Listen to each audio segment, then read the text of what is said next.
Hi, my name is Andrew McLaren. I want to show you why technology is better for student learning and the research behind that. Please stick with me. I'm not trying to be like controversial or like mean or anything. I just really want to help a lot of teachers see where they may have some bias that's preventing them from becoming the best teacher they can. So let's dive into some common misconceptions and respond to that. And then we'll go into what the research actually says here and some final thoughts. Okay? So there's a very common misconception that technology is actually bad for learning because during COVID, a lot of students struggled, right? Like in person, school was good. Remote technology, school's bad. That's not necessarily fair to draw that comparison, though it's completely understandable. I think there's a lot of people kind of dealing with some trauma around technology use, and that includes students as well feeling not very successful at technology or building bad habits, doing a lot of gaming on school devices. And it also comes down to teachers not having good training for how to use the technology. Like there's always been a shortage of training from schools with their staff on how to actually use this stuff properly and really effectively. Um, and now there's this really common belief that paper is better, and that there's some studies that do show this and they get kind of spread a lot and people see them and share them with each other. But there's also other studies that show that technology is a lot better than paper. So how do we figure out really what's the big picture, what's going on?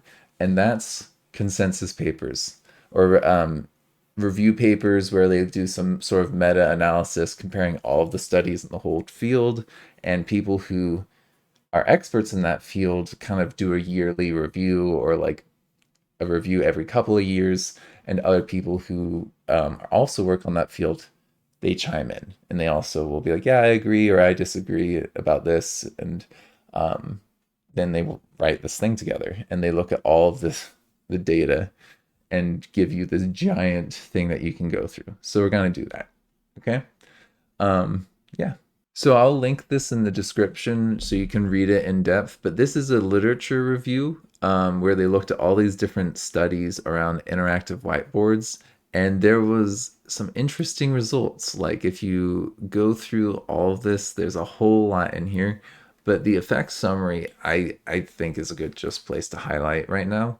Again, you can look at it a little bit more in detail, but they showed that interactive whiteboards are not only perceived positively, but they have a positive impact on motivation across the board with these studies. But it also isn't, broadly speaking, always a positive thing.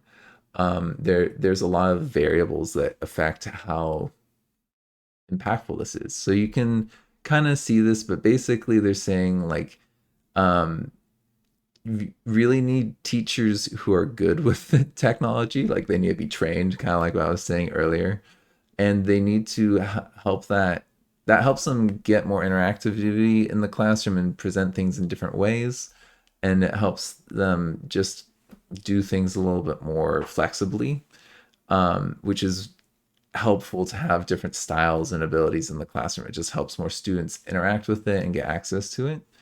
And so that's a really big important piece, and you need like schools and students to be having a culture of like, yeah, let's do this, let's use this technology and be comfortable with it and try and learn this stuff.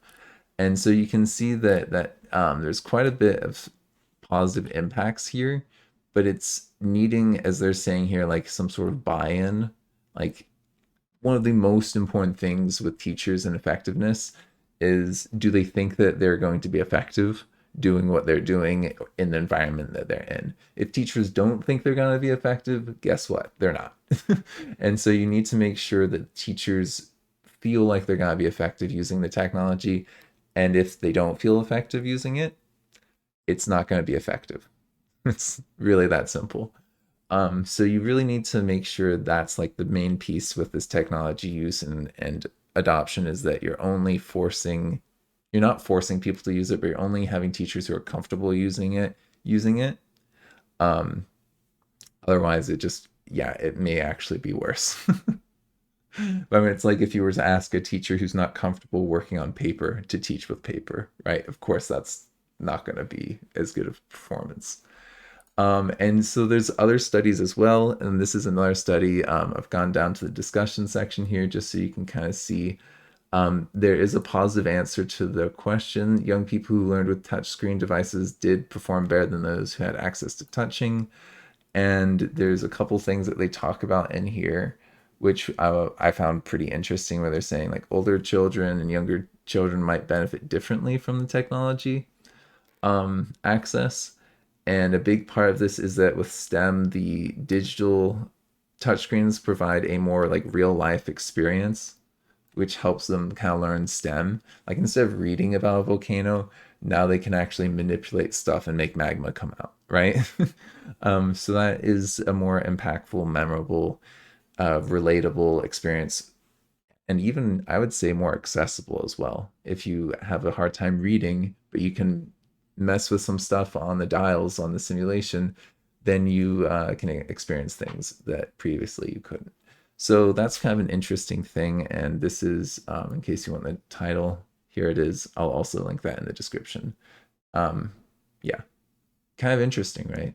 So my final thoughts on this is that I am just one teacher with a master's degree. This is a position I have, but it's not just my opinion. This is something that is supported by a lot of research. Yes, there may be some research that supports other positions, but it's important for us to look at the consensus of the field.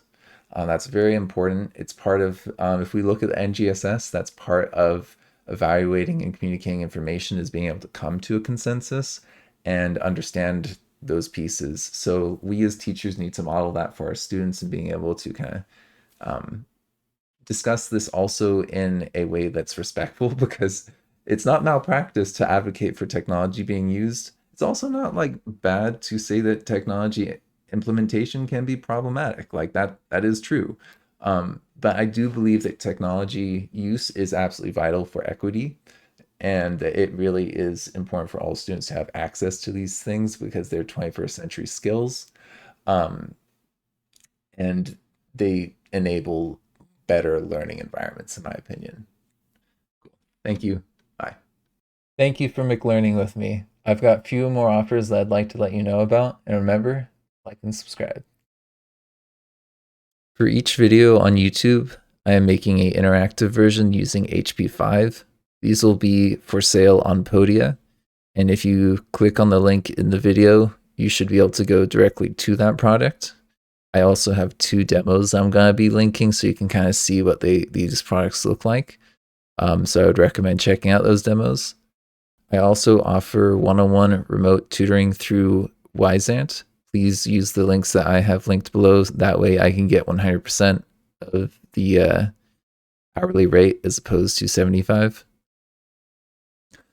Each video also has a link for my Patreon, and you can join at the $3 level to get some resources I use for tutoring or to support the channel. And I also have a $5 raffle level, which you could either get some free online tutoring or 5 interactive lessons for free. You choose which ones. And then I also have my Teachers Pay Teachers, which has some old lessons that I made from when I used to be a teacher. I may be adding to that. Thank you for spending your time with me. I hope that you learned something.